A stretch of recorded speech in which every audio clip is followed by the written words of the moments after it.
I never imagined I'd share the most humiliating moment of my life, but here I am. Some part of me needs to unburden myself, or I fear I'll lose what little sanity I have left. Brace yourselves, because this is a story that will shock you as much as it did me. My name is Nick, and for 8 years, or so I believed, I was married to Laura. We weren't a perfect couple, but I always felt we had something genuine. I toiled away as a software engineer, working long hours and overtime to ensure Laura enjoyed the life she desired. She, in turn, filled her days with yoga classes, brunches with friends, and shopping excursions that invariably maxed out my credit cards.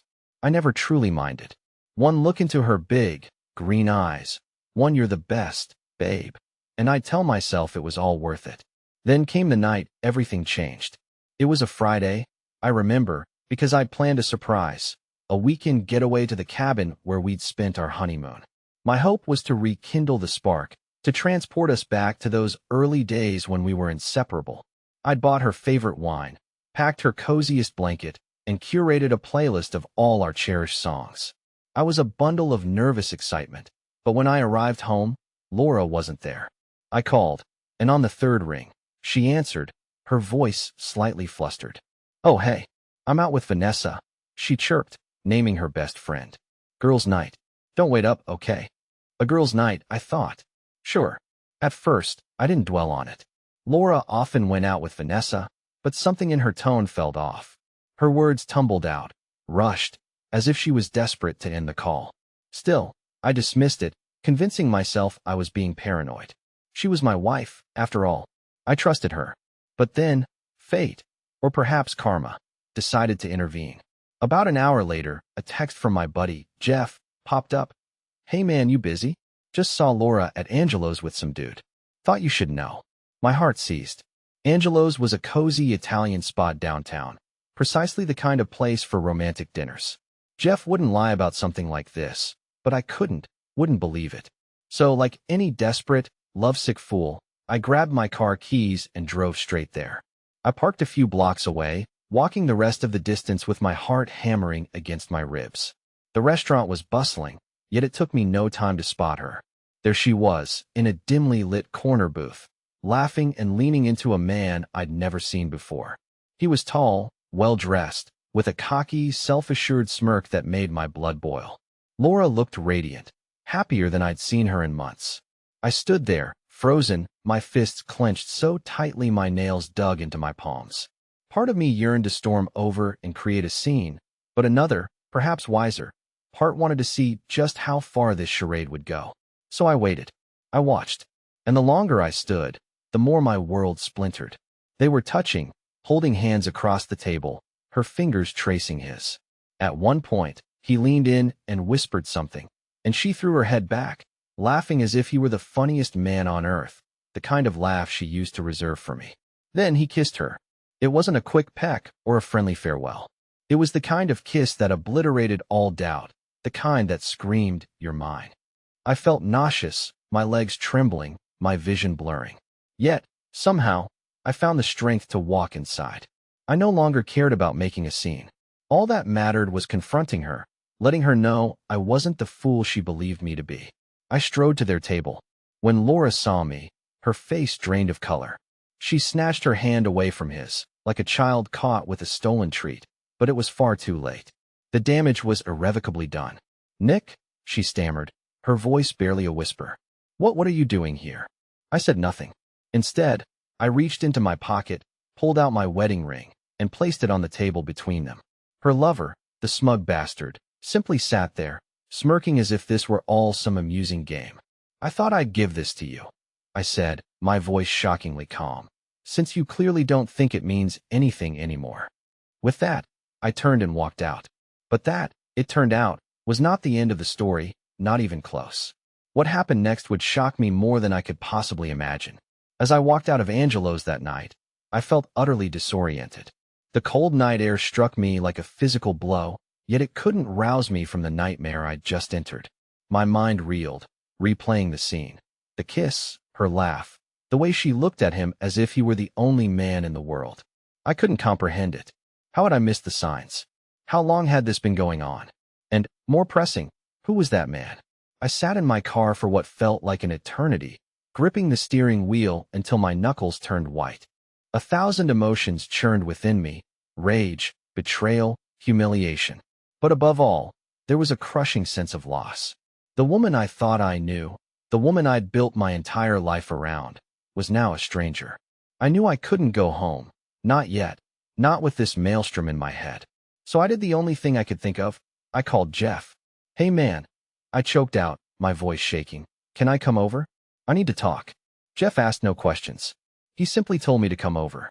When I arrived at his place, he had a beer waiting, and we sat on his back porch in silence for a while. Finally, I recounted everything I'd seen, everything I'd done. He listened, nodding occasionally, his expression a mix of sympathy and disbelief. "Nick," he said when I finished, "I hate to say it, but this probably wasn't a one-time thing. If she's that comfortable being out in public with this guy, it's been going on for a while." His words struck me like a physical blow, yet deep down, I knew he was right. Laura wasn't one to take risks. If she was bold enough to meet her lover at a busy restaurant, then this wasn't just a fleeting encounter. It was a relationship. That thought alone nearly shattered me. "Do you know who he is?" Jeff asked. "No," I replied. "I've never seen him before." "Well, maybe it's time you found out." The idea of digging into Laura's betrayal felt like pouring salt on an open wound, but I couldn't ignore the truth any longer. If I was going to confront her, I needed all the facts. So, the next morning, while Laura was still asleep, I began my search. Her phone was the first place I checked. She was careless, leaving it on the kitchen counter as if she had nothing to hide. It was locked, of course, but I knew her passcode: our wedding anniversary. The bitter irony wasn't lost on me. I scrolled through her messages, my hands trembling with every swipe. Most were mundane chats with friends, reminders from her yoga instructor.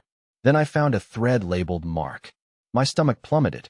The messages were explicit, to say the least. She called him baby and love, and sent him photos that made me want to vomit. But what wounded me most were her words. She told him things she'd never told me, how he made her feel alive, how she'd never been happier. She even joked about me, calling me boring and too predictable. I couldn't read anymore. I put the phone down and walked away, my vision blurred with tears. It felt like someone had ripped my heart out and stomped on it. But there was more. I could feel it, so I kept digging. Her laptop was next. She always left it open and logged in on the living room table. I delved into her emails, her calendar, her search history.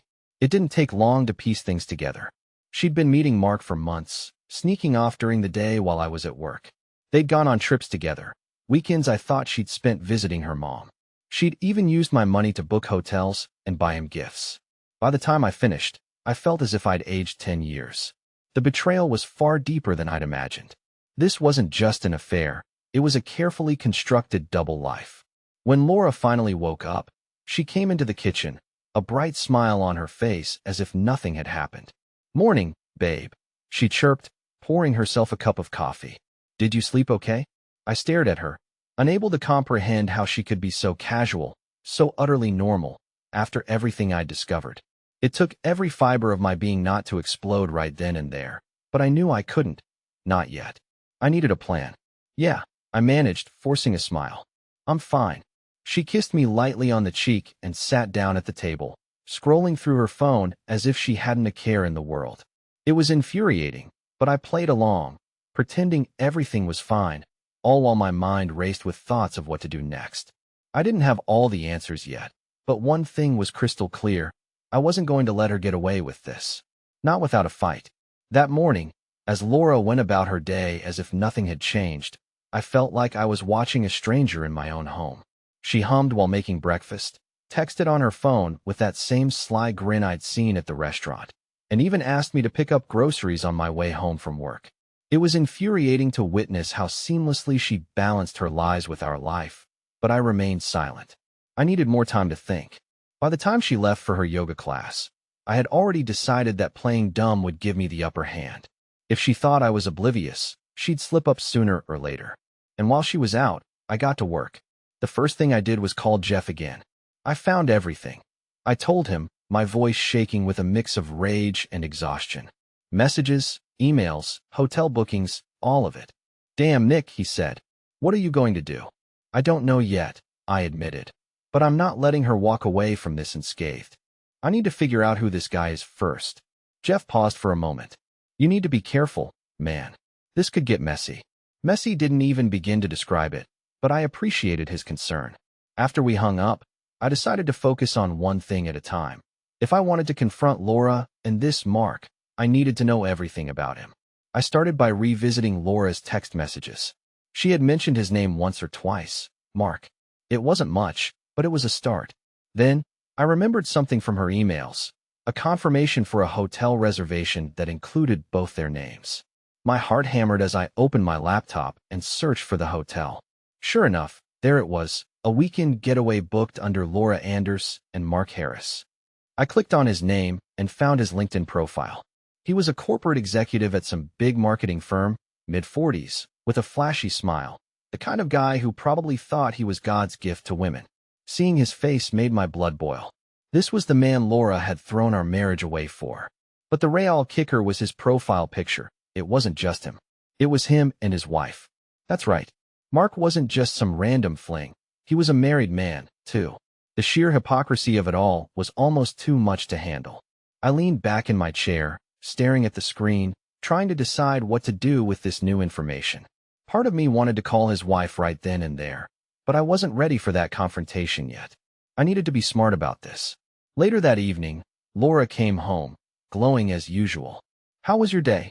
she asked, dropping her gym bag by the door. "Fine," I said, keeping my tone neutral. "Busy." She nodded and headed to the kitchen, pouring herself a glass of wine. "You should take a break once in a while, babe. You work too hard." Her words were like nails on a chalkboard. The audacity of her, to act concerned about me while sneaking around behind my back, was almost laughable. But I kept my cool. Instead of confronting her, I decided to test her. "You know," I said casually, "Jeff mentioned seeing you at Angelo's the other night. Said you looked like you were having a good time." Her hand froze midair, the wine glass halfway to her lips. For a split second, her mask slipped. "Oh," she said, her voice tight. "Yeah, I was there with Vanessa. It was just a quick dinner." I nodded, pretending to believe her. "Must have been nice," I said. "You looked happy." She forced a smile. "Yeah, it was fine." Her reaction told me everything I needed to know. She was lying, and she knew I was onto her. But instead of pressing her further, I let it go. I wanted her to feel safe, to think she was in control, because the truth was, I was already planning my next move. That night, while Laura slept, I sat in the living room, poring over everything I'd gathered so far. The texts, the emails, the hotel bookings. It was all neatly organized in a folder on my laptop. But I wasn't just collecting evidence for my own sake. I had a bigger plan in mind, one that would expose both Laura and Mark for the liars they were. I decided to reach out to Mark's wife. It was a risky move, but I figured she deserved to know the truth. I found her on Facebook. Her name was Emily, and sent her a message. I kept it simple. "Hi, Emily. My name is Nick, and I think we need to talk. It's about your husband, Mark, and my wife, Laura. I have proof that they've been seeing each other. Please let me know if you'd like to see it." I hit send and sat back, my heart pounding in my chest. There was no turning back now. The next morning, I woke to a reply. Emily's message was short but direct. "Call me. I need to know everything." I stared at my phone, the full weight of what I was about to do settling over me. This wasn't just about me anymore. It was about exposing the truth, no matter how ugly. As I dialed her number, I couldn't help but wonder how Laura would react when her perfect little secret came crashing down. One thing was certain. She wasn't going to see this coming. When Emily answered the phone, her voice was steady but cold. "Nick, right?" she asked. "Tell me everything." Hearing the pain masked in her voice, I realized she wasn't entirely in the dark. Perhaps she'd suspected something, just as I had, but hadn't been able to confirm it until now. Part of me felt guilty for dragging another person into this mess, but Emily deserved the truth. We both did. I took a deep breath and began to explain. "Your husband, Mark, has been having an affair with my wife, Laura.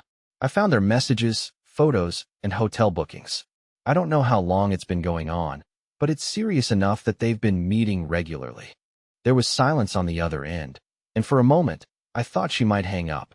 But then I heard her sigh, a heavy, resigned sound that spoke volumes.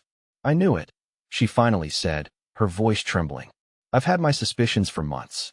He's been coming home late, making excuses, guarding his phone like it's a state secret. I didn't have proof until now. I'm sorry, I said, though the words felt hollow. What could I possibly say to make this any better? Don't be, she replied sharply. This isn't your fault. It's theirs. Her resolve surprised me.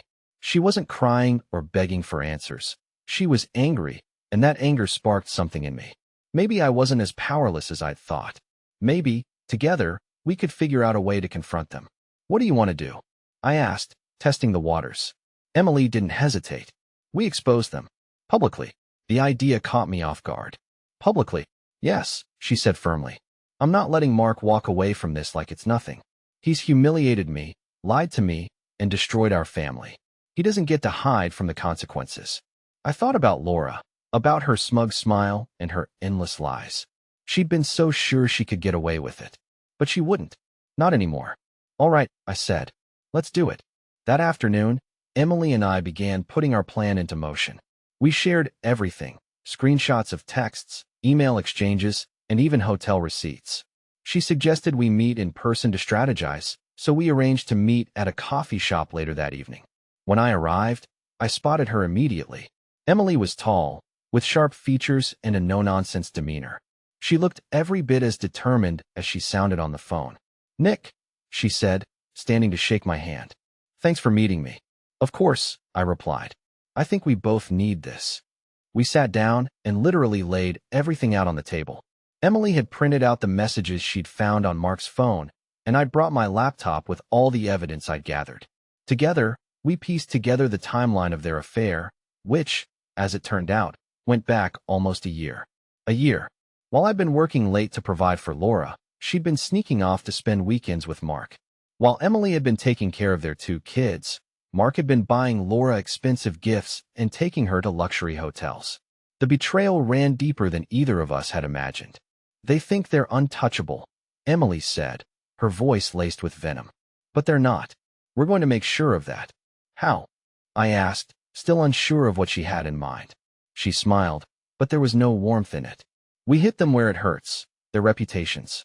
Over the next few days, we worked tirelessly to finalize our plan.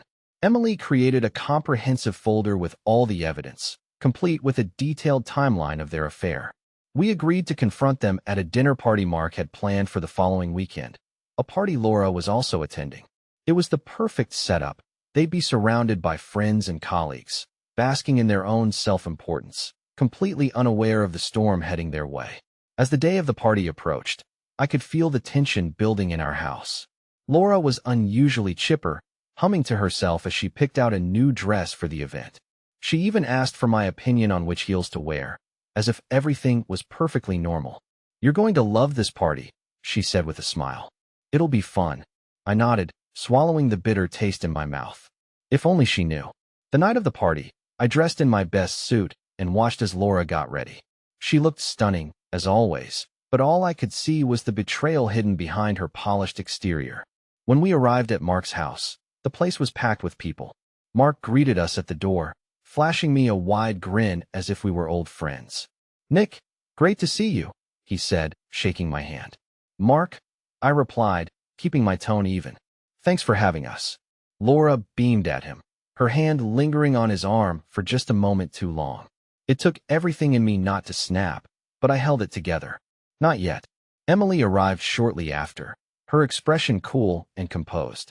We exchanged a subtle nod, our silent agreement to stick to the plan. The party was in full swing, laughter and music filling the air, but my focus never wavered. I was counting down the minutes until the confrontation. Finally, when the time was right, Emily and I stepped forward, standing in front of Mark and Laura, holding the folder of evidence like a ticking time bomb. Ladies and gentlemen, Emily announced, her voice cutting through the quiet. We have something to share. The room went dead silent. Every pair of eyes turned toward us as Emily's voice rang out with unshakable confidence. My palms were sweating, but I forced myself to stay calm. This was the moment we'd been building toward, and there was no turning back. What's going on? Laura asked, her voice laced with nervous laughter.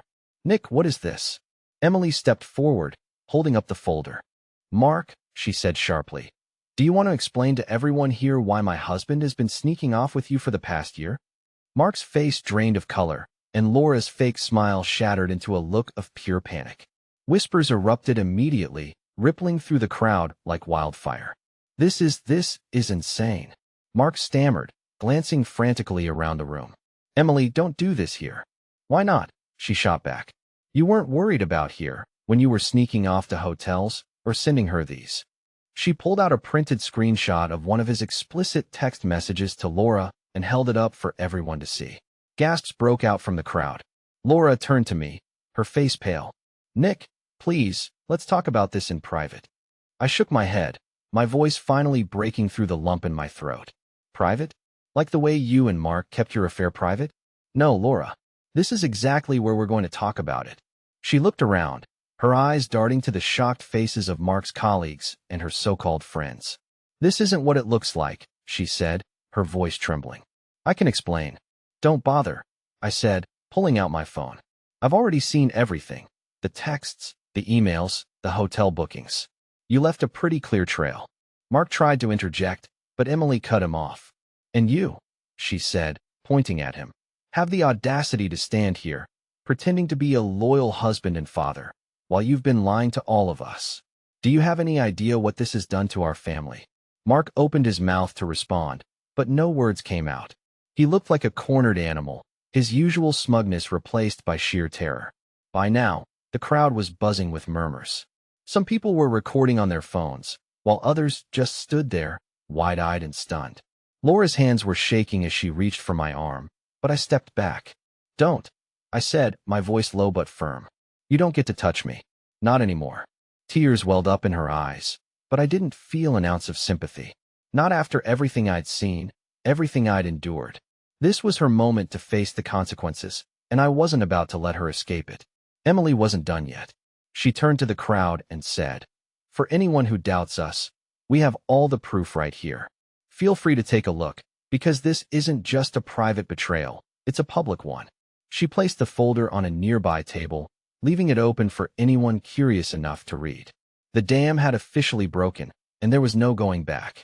Laura and Mark were frozen, their perfect little facade crumbling in front of everyone. For the first time, I saw them for what they really were, liars, manipulators, and cowards. I hope it was worth it, I said to Laura, my voice cutting through the chaos. Because you've lost everything. With that, I turned and walked out, leaving her to deal with the wreckage she created. I walked out of the house without looking back. The cool night air hit me like a bucket of ice water, but it wasn't enough to calm the storm raging inside me. My heart was pounding, my hands trembling, but there was also a strange sense of relief. For the first time in months, maybe years, I felt like I wasn't living in the dark anymore. As I got into my car, I glanced at my phone. Notifications were already pouring in. Texts, missed calls, and voicemails. Most of them were from Laura. I didn't bother opening any of them. What could she possibly say? That she was sorry? That she didn't mean for it to happen? None of it would matter now. The drive home was a blur. My mind raced, replaying everything that had just happened. I wondered how Laura was handling it, how Mark had reacted when I left. Were they trying to salvage their reputations, or were they too busy blaming each other for the mess they'd made? A bitter part of me hoped they were both miserable. They deserved it. When I got home, I collapsed onto the couch, exhausted but too wired to sleep. My phone buzzed again, and this time I noticed a new name in my messages. Emily. Emily, we did it. They're humiliated. Mark just stormed out of his own party. Thanks for standing with me, Nick. We deserve this. I stared at the message for a long moment before replying. Me. We deserved it. Thanks for having my back, Emily. Let's stay in touch. It felt strange, this newfound alliance with someone I'd only met because of betrayal, but Emily understood my pain better than anyone else could. We were both victims in this mess, and we'd found a strange kind of solidarity in that. The next morning, I woke to another barrage of messages. Laura was relentless, calling me over and over again. When I finally picked up, her voice was frantic. Nick, please let me explain, she said, her words tumbling out in a rush. It's not what you think. I laughed bitterly. It's not what I think, Laura. I have proof. I saw you with him. I've read the messages, the emails, everything. So tell me, what part of this am I misunderstanding? There was a long pause, and for a moment, I thought she might hang up. But then she started crying. "I made a mistake," she said, her voice breaking. "I was lonely, Nick. You've been so distant lately, always working. I didn't mean for it to happen. But Mark, he made me feel special." Her words hit me like a punch to the gut.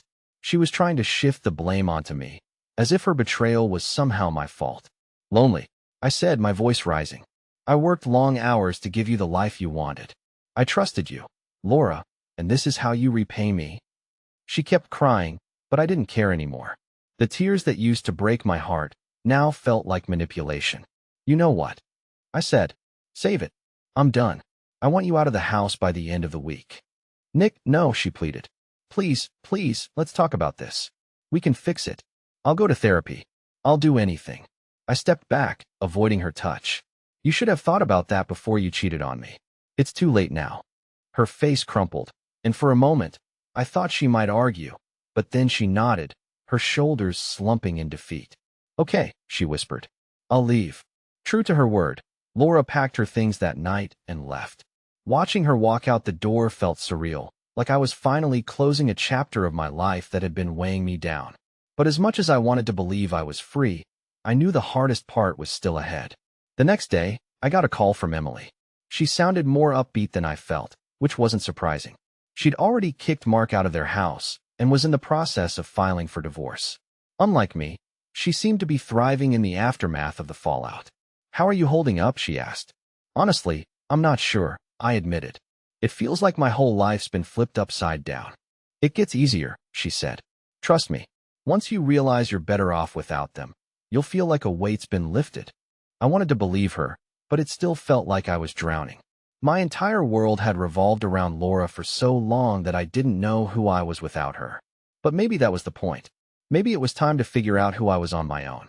That night, as I sat in the empty house, I felt a strange mix of emotions.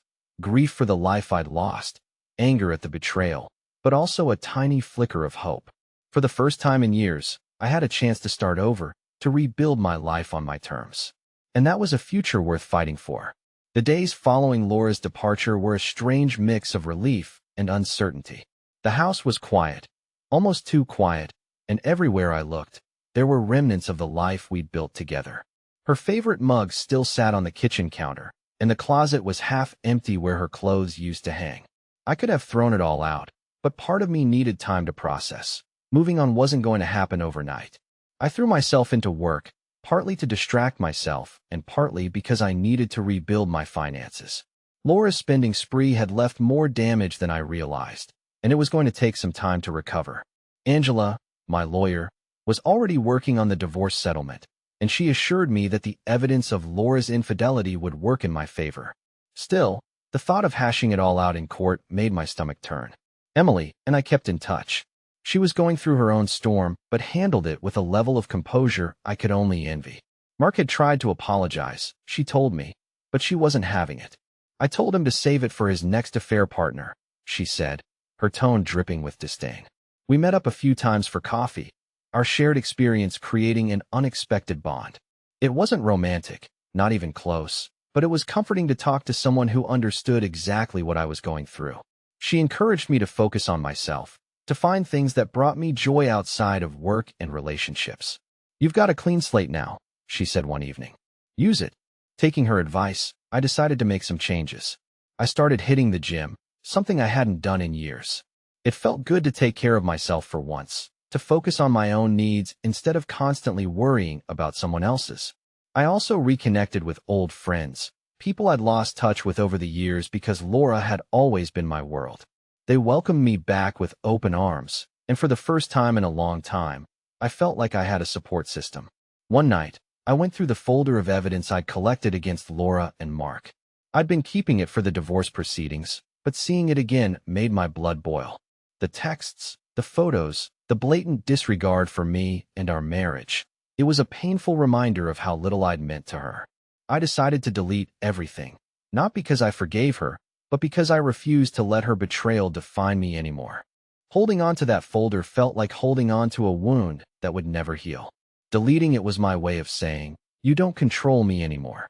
Weeks turned into months, and slowly but surely, I started to feel like myself again. The divorce process was grueling, but Angela was a sharp force in the courtroom. Laura tried to play the victim, claiming she'd been emotionally neglected, but the evidence spoke for itself. In the end, she walked away with far less than she'd hoped for, and I kept the house and most of my savings. The finalization of the divorce felt like a weight lifting off my shoulders. I didn't celebrate. There was nothing joyous about the end of a marriage, but I felt a profound sense of closure. Laura had made her choices, and now she was living with the consequences. I'd heard through the grapevine that Mark had dumped her not long after the party, and she was staying with a friend while trying to figure out her next move. Part of me felt sorry for her, but only a small part. She made her bed. One evening, I sat on the back porch with a beer in hand, reflecting on everything that had happened. It was hard to believe how much my life had changed in just a few short months. I'd gone from a man who put everyone else's needs above his own to someone who was finally learning how to put himself first. As I stared out at the setting sun, my phone buzzed. It was a message from Emily. "Emily, how's this single life treating you?" I smiled, typing out a response. "Me? Better every day. Thanks for being there through all this, Emily." "Emily, anytime. You deserve happiness, Nick. Don't forget that." Her words stayed with me long after the conversation ended. For the first time in years, I believed them. This wasn't the life I'd planned, but it was the life I had. And maybe, just maybe, it was the life I needed.